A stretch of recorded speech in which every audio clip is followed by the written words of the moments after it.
अस्सलाम वालेकुम व्यूवर्स, कैसे हैं आप सब। उम्मीद है आप सब खैरियत से होंगे। अल्लाह ताला मुझे और आप सबको अपने हिफ्ज़ अमान में रखे, आमीन सुम्मा आमीन। व्यूवर्स, आज हम सब का फेवरेट और बहुत ही लजीज, बहुत ही मज़ेदार गाजर का हलवा बना रहे हैं, और वो भी बिल्कुल शादियों वाला जैसे हलवा बनता है, दावतों में बनता है, उसी स्टाइल में, उसी तरीके से बनाएंगे जिस तरह से शादी ब्याहों में ये हलवा बन के रेडी किया जाता है। गाजर का हलवा बनाने के लिए हमने यहाँ पर ले ली थी 1.5 किलो के करीब गाजर, और उसे पील करके और उसे जो है कद्दूकश करके तकरीबन हमारे पास जो है 1.25 किलो के करीब ये गाजर बची थी।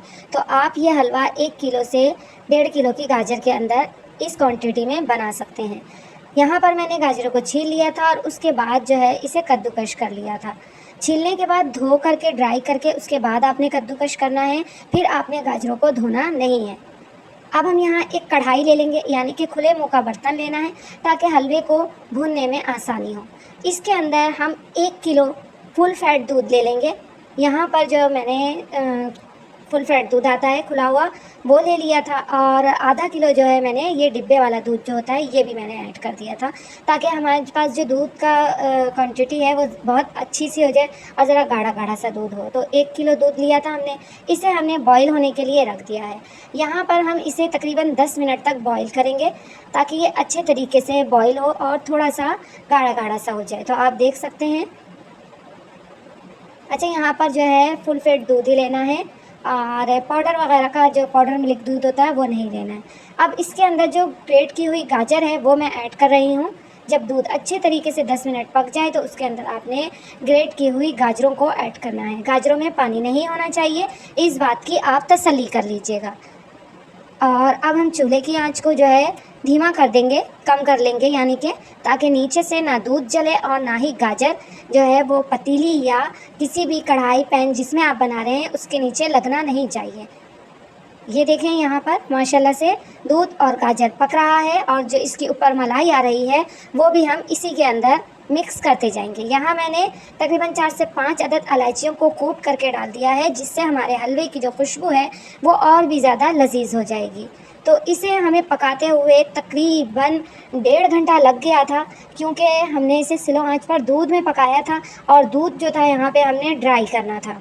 इस हलवे की जो खासियत है वो यही है कि इसे पूरा का पूरा दूध में बनाना है, पानी बिल्कुल ऐड नहीं करना है, और दूध में पकते पकते इसका जो स्ट्रक्चर है वो भी बड़ा ही खूबसूरत हो जाता है, प्लस इसका जो जायका है वो भी बड़ा ही सौंधा सौंधा सा और खुशबूदार हो जाता है। जिस तरह से दूध को पकाया जाए, खूब पकाया जाए, तो दूध में से कितनी प्यारी खुशबू आती है, बस इसी तरह से आपके हलवे में से भी बहुत ही लजीज खुशबू आएगी। अब यहाँ पर मैंने 250 ग्राम शुगर इसमें ऐड की है।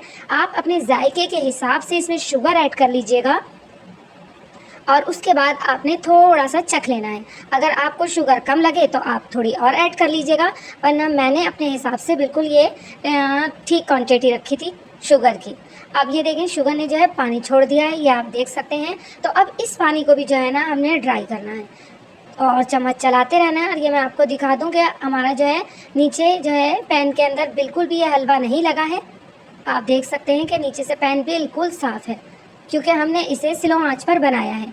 जल्दबाजी मत कीजिएगा, जितना आप इसको अच्छे से पकाएंगे स्लो आंच पर, उतना ही आपका हलवा जो है वो बहुत ही मज़ेदार बन के रेडी होगा। और जब बन के रेडी होगा तो आपको खुद यकीन नहीं आएगा कि ये हलवा आपने बनाया है, इतना मज़ेदार होता है।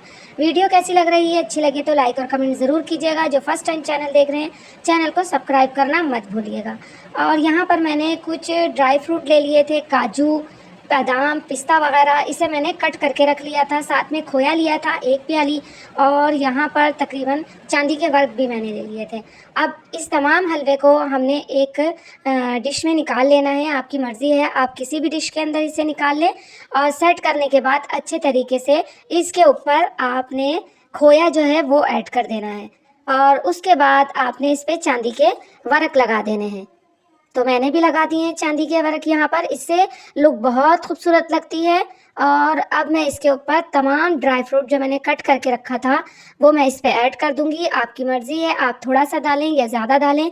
मेरे पास कटने के बाद ड्राई फ्रूट की क्वांटिटी 2 टेबल स्पून बादाम, 2 टेबल स्पून पिस्ता और 2 टेबल स्पून ही काजू थे। कुछ काजू हमने साबित ही रख लिए थे ऊपर लगाने के लिए हलवे पर, तो उससे जो है हमारी लुक हलवे की और ज़्यादा प्यारी हो गई थी। तो आप खुद देख सकते हैं कि माशाल्लाह माशाल्लाह हमारा हलवा बन के बिल्कुल रेडी है। जितना देखने में खूबसूरत लग रहा है उतना ही खाने में जायकेदार मज़ेदार ये हलवा बन के रेडी हुआ था। सबने पसंद किया था। ज़रूर इस तरीके से दूध में पकाए जाने के बाद हलवा बहुत ही मज़ेदार बन के रेडी होता है। तो आप ज़रूर बनाइएगा और जो है अपने घर वालों के लिए, अपनों लिए, अपने मेहमानों के लिए इसे बनाएं, ज़रूर बनाएं।